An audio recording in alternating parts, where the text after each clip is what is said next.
안녕하세요. 저는 여러분들께 수능 영어에 빛이 되어줄 김범구입니다. 오늘 영상은요 좀 특별한데요. 저의 첫 번째 제자 인터뷰를 진행을 하게 되어서 이렇게 소중한 친구를 모시고 이렇게 얘기를 하게 됐습니다. 와, 박수 박수 박수. 좋아요. 제 1호 제자 인터뷰 학생이고요.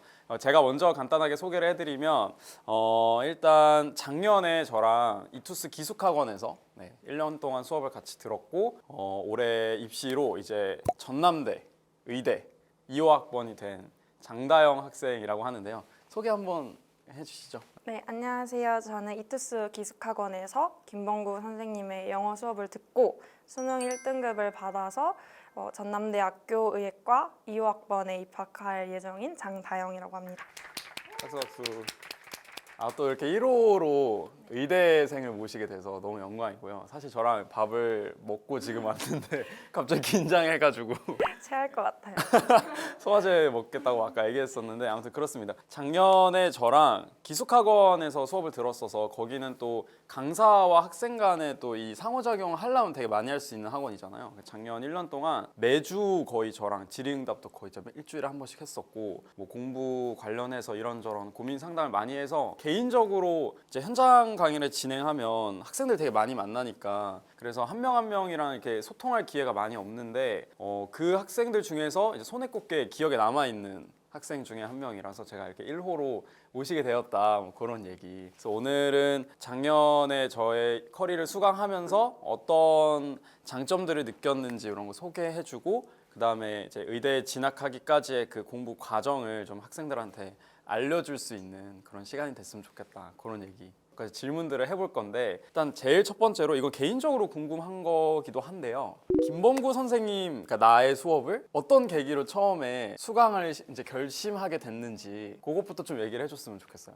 저는 일단 현역 때는 계속 모의고사에서도 1등급을 받긴 받았었는데 항상 90점대 초반이어서 뭔가 불안하다 싶었다가 결국에는 수능에서 2등급을 받았었어요. 그래서 뭔가 문제가 더 있을 것 같은데 도대체 뭘까 하고 갈팡질팡 하던 사이에 이제 이투스 기숙학원에서 김범구 선생님의 현강이 있다는 걸 알게 되었고 커리큘럼을 살펴봤더니 되게 명확하고 깔끔하게 이 순서대로 따라가면은 1등급을 확실하게 받을 수 있지 않을까 싶어서 김범구 선생님의 수업을 들었던 것 같습니다. 그러면은 일단 제 수업을 듣기로 결심을 했고 어쨌든 중간에 마음을 바꾸지 않고 1년 동안 끝까지 들었고 수능 전주까지 상담하고 이렇게 끝났잖아, 그 작년에. 그러면 수업을 이렇게 쭉 들으면서 장점들이 있었으니까 계속 들었을 것 같아요, 그렇죠? 본인이 생각했을 때 제 수업에 중간에 변심하지 않을 수 있었던 그런 계기들이 있다면, 장점들이 있다면 뭐가 있을까요?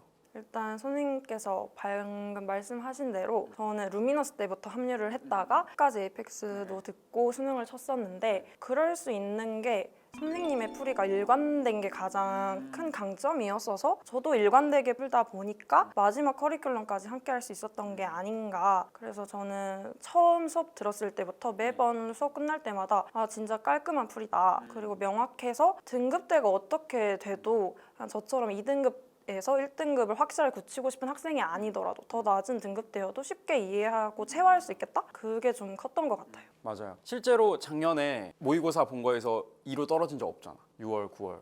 네, 6월. 그쵸?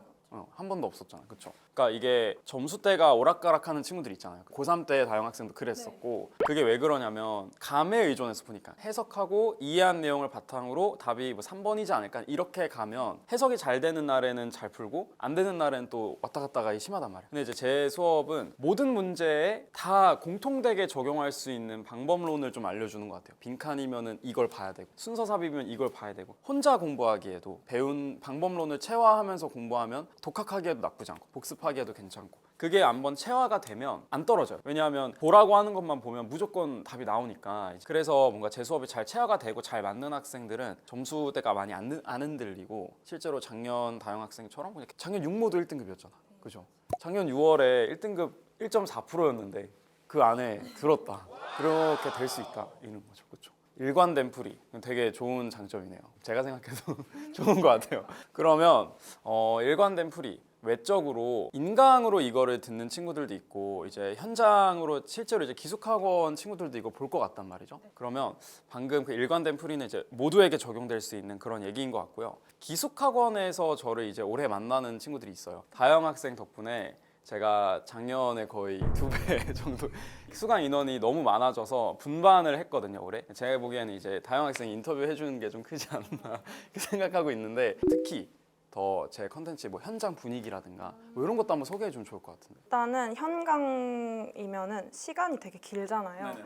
그럼 루즈해질 수도 있고 너무 빡빡해서 힘들 수도 있는데 선생님 수업은 전혀 그런 부담이 없었고 되게 템포 조절을 되게 너무 잘하셔가지고 집중을 확 하고 좀 풀어졌다 싶으면은 잠깐 재밌는 얘기도 해주시고 하다 보니까 인강에서는 아무래도 그런 분위기를 못 느낄 것 같은데 저는 현강으로 들었다 보니까 그래서 조금 더 남들보다 집중해서 명확한 포인트를 바로바로 즉각적으로 받아들일 수 있지 않았을까. 맞는 말입니다. 왜냐하면 저희가 또 기숙학원 같은 경우에는 분위기가 다른 현장 강의랑 또 달라요. 1년간 갇혀 살아봤잖아요. 그죠? 어땠어요? 갇혀 살아보니까. 근데 갇혀 산 게 맞지만 갇혀 산다고 전혀 생각을 하면 안 되는 것 같아요. 생각을 하면은 너무 깊어져 버리니까 우리 그냥 단순하게 그래 나 갇혀 있는 거 맞는데 그럼 그 차에 공부하면 되지 하고 정말 그냥 아무 생각 없이 흘러가는 대로 공부하다 보니까 그러니까 1년을 버틸 수 있었지 않았나. 별 생각을 안 해야 되는 게 맞아요. 근데 또 하루하루 살다 보면 도파민이 많기 쉽지 않잖아요. 그 삶이라는 게. 그래서 일주일에 한 번씩 그 인강 선생님들 만나는 게 되게 큰 낙이라고 들었어요. 학생들 입장에서는. 그걸 저도 아니까 기숙학원에서는 일주일 동안 사회 바깥 세상에 있었던 일들도 막 알려주고 아이돌 신곡 나오면 막 쉬는 시간에 뮤비도 틀어주고, 그리고 수업 분위기가 되게 화목하고 즐거운 편입니다. 그러니까 공부할 때 딱 하고 또 쉴 때는 제가 막 사주 얘기도 해주고 막 여러 가지 인강에 내보낼 수 없는 저의 그 비밀 썰들이 있거든요. 어디에 섭외가 됐다거나 이런 거 있잖아. 그런 얘기들을 제가 기숙학원에서 또 많이 해드릴 수 있으니까 이제 올해 저를 만나는 친구들에게는 또 이런 것들도 기대하는 포인트가 되면 좋겠다, 뭐 이런 얘기를 지금 해준 것 같아요. 저의 그럼 장점은 일관된 풀이법, 요게 이제 제일 크게 얘기해 줬던 것 같고, 그럼 수업적으로 가장 추천하는 컨텐츠가 있을까요? 제가 이투스 기숙학원 인터뷰에서는 에이펙스 실전 모의고사를 추천해 드렸다 보니까 다른 걸 추천해 드리자면 저는 일단 오라클이 정말 짧고 굵게 도움이 많이 됐던 것 같아요. 어법. 9번 어법이 뭐 듣기 할 때도 푸는 학생들도 많고 되게 등한시하는 경우가 많은데 그중에 저도 하나였고, 그래서 이 선지가 뭐랑 뭘 비교하라는 거지? 라는 것도 저는 사실 잘 몰랐고 여전히 감으로만 풀고 문법 개념을 아는 건 같은데 막상 한 번씩 틀리니까 이거 공부해야 돼 말아야 돼? 문법 강의를 듣기에는 너무 부담스럽다 할 텐데 오라클 같은 경우에는 단기간에 완강할 수도 있다 보니까, 그래서 저는 그때 확 이 선지는 뭐 동사랑 준동사를 물어보는 자리였구나 그런 걸 명확하게 알다 보니까, 그래서 선생님께서 되게 단계별로 비교하는 방법을 알려주셔가지고 맞아요. 오라클이 실제로 애들이 실질적인 도움을 받았다라고 많이 얘기해주는 강좌 중에 하나인 것 같아요. 결국은 오라클이라는 강좌를 통해서 학생들이 얻을 수 있는 건 약간 기계적으로 체크해야 될 걸 빼뜨리지 않는, 그러니까 내가 감으로만 풀면 여러 가지 물어보는 항목이 있는데 핀트를 잘못 잡으면은 이걸 안 체크할 수 있잖아요. 그렇죠? 뭐 능동수동이라든가 뭐 이런 것들. 근데 이제 오라클에서는 그거를 나올 수 있는 가능성을 다 알려주니까 한번 체화하고 나면 어법 절대 안 틀리기는 하죠. 그 강좌도 학생들이 많이 도움이 됐다고 많이 얘기하는 그런 컨텐츠 중에 하나인 것 같아요. 마찬가지로 뭐 오라클 올해도 당연히 다루고 기숙에서도 다루고 인강에서 다루는데 작년이랑 달라진 점이 있다면 올해는 더 짧아졌어요. 작년엔 인강 기준으로 20강이었거든요. 근데 올해는 10강으로 줄었습니다. 그래서 조금 더 학생들의 부담이 줄어들었다. 하지만 담을 내용은 다 담았으니까 올해 버전으로 잘 수강하시면 좋겠다. 그럼 이제 저의 어떤 강좌에 대한 장점 많이 얘기했으니까 스스로 생각했을 때 제 강의를 활용해서 애들이 구체적으로 혼자 공부할 때 챙겼으면 좋겠다. 그러니까 선생님의 강의만 들으면은 1등급이 나와요는 사실 언어 과목에선 있을 수 없는 거라 생각하거든요. 스스로의 공부가 되게 중요한데 제 강의는 거기에 서포트가 되는 그런 도구인 거고, 다영 학생이 혼자서는 어떤 식으로 공부를 했기에 좋은 결과를 수능 때 낼 수 있었는지 그 본인의 공부 얘기를 좀 해줬으면 좋겠어요. 뭔가 영어는 개념을 알려주는 과목은 아니잖아요. 뭐 수학이나 과학 같은 경우에는 필기 노트도 많이 활용을 하는데 영어는 은근히 필기를 잘 안 하거든요. 그래서 저는 수업이 끝나면 항상 뭐 오늘 배웠던 거라든지 특히 오라클 같은 경우에도 물론 교재에 잘 정리가 돼 있지만 특히 제가 몰랐던 것들 그거를 한 번 더 필기를 한다든지 아니면 뭐 에이펙스 실전 모의고사를 배울 때에는 제가 틀렸던 유형도 아니면은 틀리진 않았지만 선생님이 이 유형은 이렇게 풀어야 해 하는 중요한 포인트가 있었으면 꼭 필기를 해서 다음 날까지 또 한번 보고 그래서 그렇게 단권화를 한 다음에 수능장까지도 들고 가서 점심시간에 볼 정도로 그래서 그 노트를 그냥 내가 한 번 더 선생님의 수업을 내 방식대로 나한테 중요한 순위대로 필기를 한 다음에 그걸 머릿속에 담는다 라는 생각으로 하니까 그렇게 일단 체화가 됐고 또 뭐 선생님이 현강에서 제공해 주시는 과제로 적용을 해서 풀어보면은 정말 그렇게 풀리는 게 많았거든요. 맞아. 네. 그래서 저도 그렇게 배워나가지 않았나 제 걸로 만들지 않았나. 지금 되게 중요한 얘기를 해줬는데 저는 0부터 100까지 모든 그 수능 영어에 사용되는 모든 걸 다 전달한단 말이에요 수업 때. 그럼 본인이 이미 알고 있는 것도 있고 본인 입장에선 그게 나 원래 저렇게 해왔는데 하는 것들도 있고 내가 몰랐는데 내가 이거는 이렇게 안 했었는데 유독 내가 전달해주는 그것들 중에서 더 신경 써야 되는 게 사람마다 다르단 말이에요. 그거를 좀 스스로 파악해서 부족한 거를 더 채워하려고 노력을 했다는 얘기인 것 같아요. 그렇죠? 이게 꼭 이제 인강 학생들한테도 하고 싶은 말인데 수업을 듣는 거랑 혼자 공부하는 건 또 별개라서 이게 내가 알려주는 것들을 강의를 들으면서 이해를 하셔야 되고 혼자 공부하면서 체화를 해야 되거든요. 이 두 개를 좀 나눠 가지고 수업을 들으면서는 내가 하고자 하는 말을 좀 이해해 보려 노력하고 그 이해한 내용을 바탕으로 과제물을 풀 때 체화를 했으면 좋겠다. 그거를 저도 꼭 얘기를 해주고 싶었고 다영 학생이 실제로 과제를 진짜 매주 해왔어요. 기숙학원에서도 관리를 한다고 해도 한 명 한 명이 다 숙제를 하고 있는지를 제가 다 검사할 수 없단 말이야.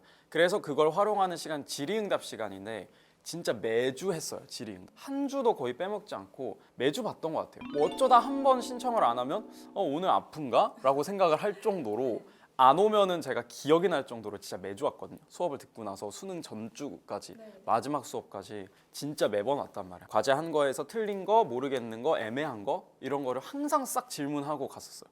그리고 시간 남으면은 뭐 개인적인 상담하고 이렇게 해야지 여러분들도 늘어요. 수업만 듣는다고 해서 뭐 다 해결돼요 이렇게 얘기하는 건 사실 말이 안 되고 본인이 그걸 체화하는 시간들이 정말 필요합니다. 그 산 증인 진짜 제가 본 1년 동안 가르친 학생 중에 이렇게 매주 과제한 거에 대해서 모르는 걸 점검하는 친구는 거의 유일했던 것 같아요. 그래서 제가 1호로 모셨습니다. 가장 성실하게 컨텐츠를 이용했던 학생인 거 알기 때문에 그래서 모셨고 이렇게 해야 여러분들 1등급 나옵니다. 작년 수능 어려웠거든요. 근데 어렵다 느꼈나요? 풀면서? 네, 저는 매번 시험 때 어렵다고 느끼는 편이긴 했는데 그런 스타일이구나. 뭐 어려워 못 봤어 이래놓고 막상 채점하면은 1등급이 나온다. 그 당시에 압박감은 있는데 어쨌든 제가 항상 어렵게 느낀다고 했잖아요. 어떤 난이도든. 저는 육모 때도 어렵게 느꼈고 구모 때도 어렵게 느꼈었어요. 수능도 마찬가지였고. 근데 현역 때는 왜 2등급이 나왔나 생각을 해보니까 처음에 말씀하셨다시피 감에 의존해서 풀다 보니까 그런 긴장되고 새로운 환경에서 푸는데 믿는 도끼 발등이 찍힌 거죠. 그랬는데 제가 계속 강조했듯이 선생님은 일관된 풀이를 가지고 계시다 보니까 제가 그걸 체화한 순간 제 풀이가 된 거거든요. 그래서 그렇게 항상 어려웠지만 항상 압박감이 있었지만 그냥 기억이 안 날 정도로 내가 이 문제를 어떻게 풀었는지 그럴 정도로 쓱쓱쓱 풀다 보니까 너무 좋은 말을 해준 게 아직 고3 애들 몰라요. 고3 재수생들은 알겠지만 수능 시험장의 그 압박감을 안 겪어보면 모르잖아. 2번이나 겪었으니까 알 거 아니야. 그쵸? 엄청 이게 내가 얼마나 준비했냐랑 별개로 최선을 다해 준비해도 떨리잖아요. 준비할수록 떨리잖아 사실. 근데 이 감이라는 게요 사실 되게 위험한 게 도움이 될 땐 되게 도움이 되지만 긴장하거나 이런 순간 그러니까 감은 무의식적으로 내가 직감으로 아는 거기 때문에 의식하는 순간 전 사라진다 이렇게 얘기하거든요. 근데 수능 시험장에서는 내가 하는 모든 행동 하나하나가 의식되잖아. 3번을 찍는 이 순간에도 3번이 맞나 의식하게 되고 그러면은 사실 저는 감이라는 게 제일 먼저 사라진다고 생각하거든요. 그래서 수능날 점수가 떨어지죠. 감에 의존해서 풀던 친구 모의고사 때는 긴장이 덜 된단 말이에요 사실. 그때는 감이 잘 발동되다가 수능 시험장에 가면 너무 떨리니까 이제 감이 망가지는 거죠. 원래대로라면 그냥 이렇게 생각해서 쉽게 3번을 골랐을 텐데 수능이니까 한 번 더 생각했다 생각이 꼬리에 꼬리를 물고 꼬이다가 다른 거 고르고 나중에 다시 보면 이거 왜 틀렸지 싶고 그게 이제 수능이라는 시험의 맹점이에요. 그래서 그런 긴장되는 상황에서도 뭔가 딱 기준이 있으면 그냥 이런 문제는 이렇게 생각해서 이게 단서니까 답은 이거야. 이게 딱 잡혀 있으면 아무리 긴장돼도 내 눈앞에 보이는 근거가 있는데 흔들리기 쉽지 않죠.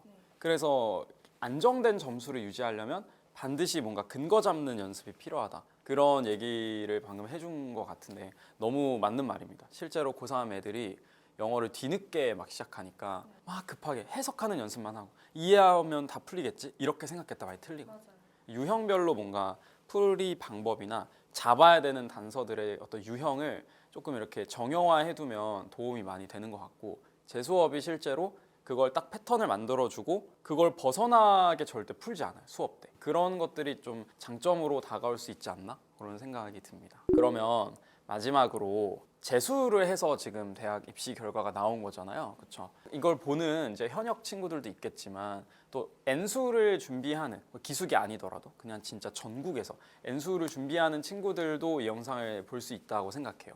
그러면 이제 그런 친구들 재수를 준비하거나 뭐 삼수, 사수, N수생들에게 뭔가 해주고 싶은 말이 있다면 본인이 어쨌든 1년 동안 N수를 겪었으니까 재수를 생활했으니까 그때 느꼈던 점들을 좀 얘기해 줄 게 있다면 뭐가 있을까요? 일단 저는 재수를 할 때 힘든 거를 그냥 당연하다고 생각했어요. 이 힘든 것도 그냥 재수를 하고 N수를 하는데 힘든 건 맞겠지. 근데 어찌 됐든 나는 이제 끝내야 하니까 재수를 할 때는 삼수를 하면 안 되겠다. 삼수를 할 때는 N수를 하면 안 되겠다. 그냥 그 생각만 하고 끝나는 게 아니라 내가 이 힘듦에 지금 갇혀 있으면 안 된다. 힘들더라도 일단 할 건 다 끝내놓고 힘들어하자. 아니면 하면서 힘들어하자. 울면서 풀자. 맞아요. 그래서 정말 오답노트 만드는 것도 너무 힘들 테고 이거 작년에 봤던 거라서 아는 것 같은데 내가 또 해야 되나? 그게 좀 많이 지루하면서도 그게 정말 하기가 쉽지 않은 것 같아요. 근데 어찌됐든 다시 한다고 결심한 만큼 조금만 더 하자. 조금만 더 참아보자 하고 하면은 1년 후에는 달라져 있지 않을까. 저도 마찬가지로 기숙에 있었을 때도 이제 난 나가서 자유로운 몸이 될 거야.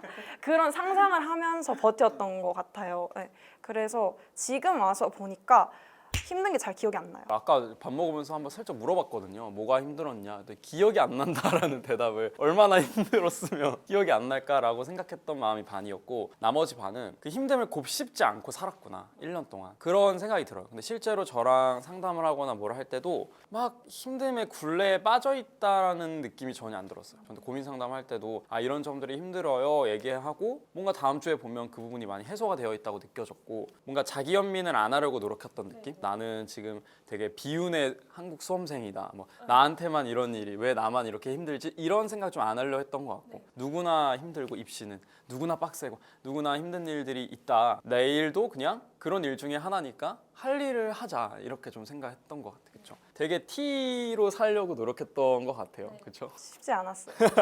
왜냐면 또 F시기 때문에. 그게 F기 때문에. 그쵸? 근데 작년에 제가 봤던 1년간의 모습은 F라고 생각 안 들었어요.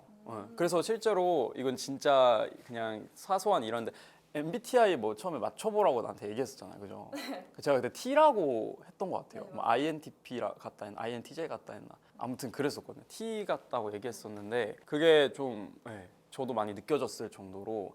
근데 수험생활은 조금 생각을 많이 안 하고 하는 게 좋은 것 같아요. 특히 N수에 접어들 때부터는 이제 너무 걱정의 굴레에 빠지게 되면 곱씹게 되면 약간 공부할 시간도 없어지고 그렇다고 멘탈이 회복되지도 않고 여러모로 안 좋은 것 같아요. 그렇게 1년을 보냈다고 합니다, 여러분들. 그러니까 N수 준비하는 친구들이 있으면 너무 자기 연민에 빠지지 않도록 뭔가 들어갈 것 같을 때 그러면은 어떻게 하면 좋을까요? 저는 장소를 옮겼어요.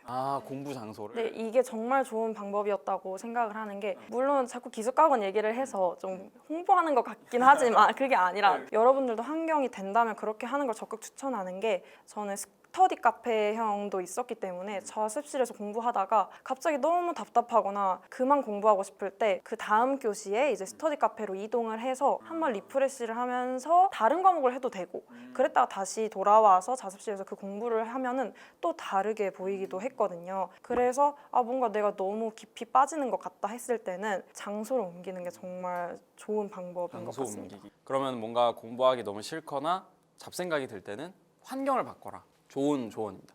뭐 막 햇빛 봐라, 산책하라 이런 얘기도 많이 하잖아요. 실제로 막 그런 것도 도움이 되던가요? 밖에 한 번씩 좀 걷고 이렇게 하는 거? 네, 저는 아무래도 기숙학원에서 이제 룸메이트 친구들이랑 그래도 간간히 밥 먹을 때 조금의 수다라도 떨어보고 그다음에 산책도 하면서 그러니까 그것도 어떻게 보면 장소와 환경을 바꿨다라고 할 수 있지 않을까. 근데 그때도 중요한 건 친구들하고 시험 얘기를 잘 안 했으면 좋겠어요. 공부 얘기. 네. 너무 맞는 말이다. 그러면 제가 고민이 아니었던 것도 이 친구가 얘기하면 맞네? 그 부분 나도 불안한데? 하고 괜히 제 고민이 생겨버리거든요. 나는 힘듦을 털어내려고 친구하고 얘기를 했더니 내 고민이 생겨버렸다. 이런 느낌일 수 있기 때문에 친구들을 멀리 해라까지는 아니지만 뭐 같은 공부하는 입장이라면 그때만큼은 다른 얘기를 해보는 게 어떨까. 조금 더 일상적인 얘기를 하고 공부는 자기 페이스대로 하는 게 맞다. 너무 맞는 말인 것 같아요. 정보를 공유하다 보면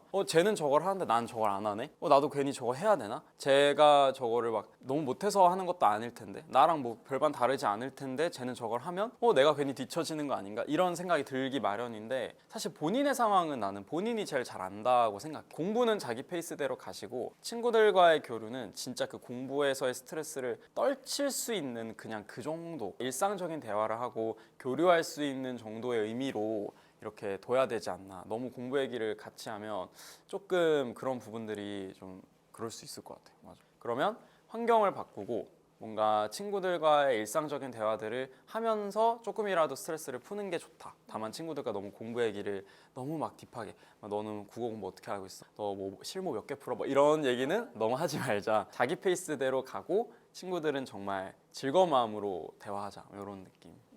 좋네요. 영상 보고 있는 수험생들, 고3 N수 오늘 영상에서 얘기 못한 것 중에 해주고 싶었던 말이 있다. 뭐 이런 게 있을까요? 일단 제가 중요한 걸 되게 놓쳤던 것 같은데 영어 관련해서 먼저 말씀을 드리자면 일단 킬러 문항 배제 정책이 적용된 이후로 영어가 특히 함정선지가 많아졌었잖아요. 그래서 아까 그 감이랑도 연관이 되는 게 감으로만 풀다 보면은 그 수능장에서 함정선지를 골라내는 게 정말 저는 거의 불가능하다고 생각하거든요. 뭔가 이게 답인 것 같지만 넘어가질 못해요. 그래서 다른 문제도 못 풀고 결국에 말려드는 건데 어찌됐든 저는 함정선지를 걸러내는 그런 시야를 선생님한테 배운 게 정말 크다고 생각을 해서 계속 커리큘럼을 따라가다 보면은 선생님처럼 제가 풀고 있을 거예요. 네. 정말 나중에는 표시하는 뉴런을 것도 똑같고. 공유하는 것처럼 선생님 이거는 이렇게 해서 함정선지로 내신 거죠? 하면 제가 문제를 출제할 때 했던 생각이 너무 똑같은 거예요. 진짜 나중에는 뉴런을 공유한다. 이 학생이 진짜 체화가 됐다. 이거를 진짜 많이 느꼈던 것 같아요. 후반부에.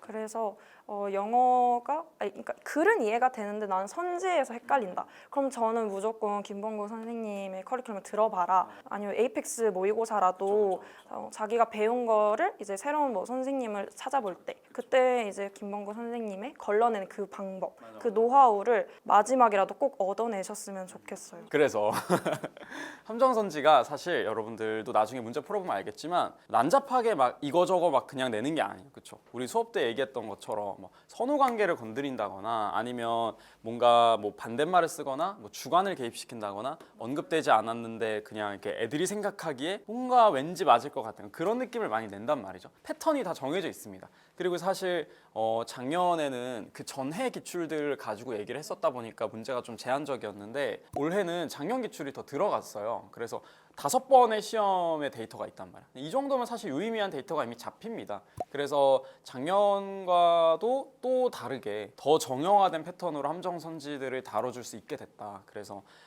킬러 문항 이슈 아니면 선택지가 좀 헷갈린다 이런 친구들, 작수를 풀어봤을 때 선지가 너무 어려워요 이런 친구들은 진짜 한 5월 이후부터의 컨텐츠는 정말 도움이 많이 되죠. 저희가 사실 하반기 때는 실무 뭐 아니면은 뭐 엔제 이런 모든 컨텐츠가 다 결국은 함정 선지를 소거하는 방법을 훈련한다라고 봐도 과언이 아닐 정도로 그 훈련을 정말 많이 하긴 하는 것 같아요. 그죠? 그러면 킬러 문항 이슈 얘기 한번 해줬고 그 외에 또 얘기할 수 있는 게 있을까요? 그래도 제가 재수를 어쨌든 성공한 이유가 명확한 목표가 있었기 때문이라고 생각을 하거든요. 근데 그 명확한 목표라는 게 뭐 어느 대학의 어느 과 몇 학번이 될 거야일 수도 있지만 누구는 진로를 정하지 않아서 그냥 나는 어디 과를 갈지도 모르겠는데 하는 그런 친구들이 되게 갈팡질팡하면서 집중을 못하는 게 전 되게 안타까웠어요. 그래서 현역이 됐든 재수가 됐든 엔수가 됐든 저는 여러분들이 뭐 진로를 정하지 못했다면 뭐 몇 등급이라도 몇 점 원점수로 목표를 잡는다든지 그렇게 해서 그냥 잡념은 다 떨쳐버리고 그냥 그것만 보고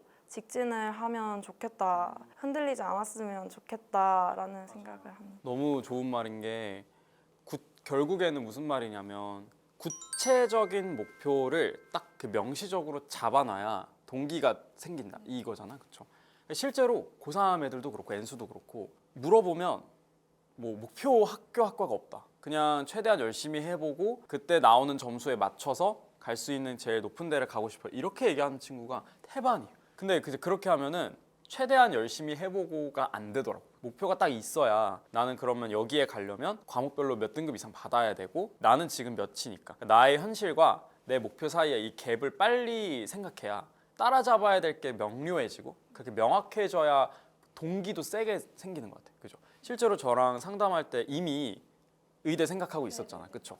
그러니까 입시에 임할 때부터 구체적인 목표가 딱 있어줘야 처음 시작할 때부터 이 최선을 다할 수 있는 동기가 생기는 것 같아요. 근데 그게 안 되어 있으면 진짜 이거는 그냥 현실적으로 최선을 다하기가 정말 어렵습니다. 진짜 얘기한 것처럼 하다못해 학과는 못 정하더라도 과목별 점수라 등급이라도 진짜 그거라도 정해야 내가 지금 어느 정도의 노력을 들여야 되는 상태구나가 딱 느껴지고 그래야 좀 더 긴장하면서 하루를 보낼 수 있어요. 막 졸다가도 이랬다가는 의대 못 가는 나를 상상. 그러면 다시 또 잠이 깨고 이런단 말이에요. 그런 구체적인 목표를 잡는 거 너무너무 중요하죠.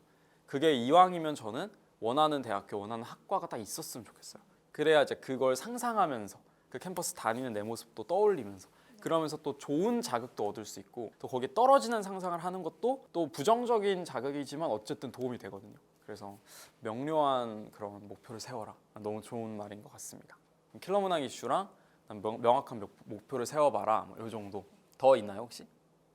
없어요? 그럼 여기서 마무리를 해볼까 하는데요. 일단 저의 가장 열심히 해줬던 제 컨텐츠를 거의 가장 성실하게 수행했던 학생의 이런 인터뷰였는데 여러분들한테 결국에는 이 영상을 통해 얘기하고 싶은 건 딱 하나인 것 같아요. 자세한 얘기들을 많이 했지만 결국은 하라고 하는 거를 열심히 한 사람의 결과는 이렇다라는 그 약간 산 증인이지 않나 싶어요. 그래서 제일 제 말을 잘 들어줬던 학생이기도 하고 제일 저랑 결국에 마지막에 가서 생각하는 게 되게 비슷해졌다. 문제 푸는 방법이나 이런 게 이제 이 학생은 이걸 그대로 다른 학생한테 가르쳐도 저랑 똑같이 가르칠 수 있겠다 싶을 정도로 실제로 지금 과외도 하고 계시잖아요. 그죠?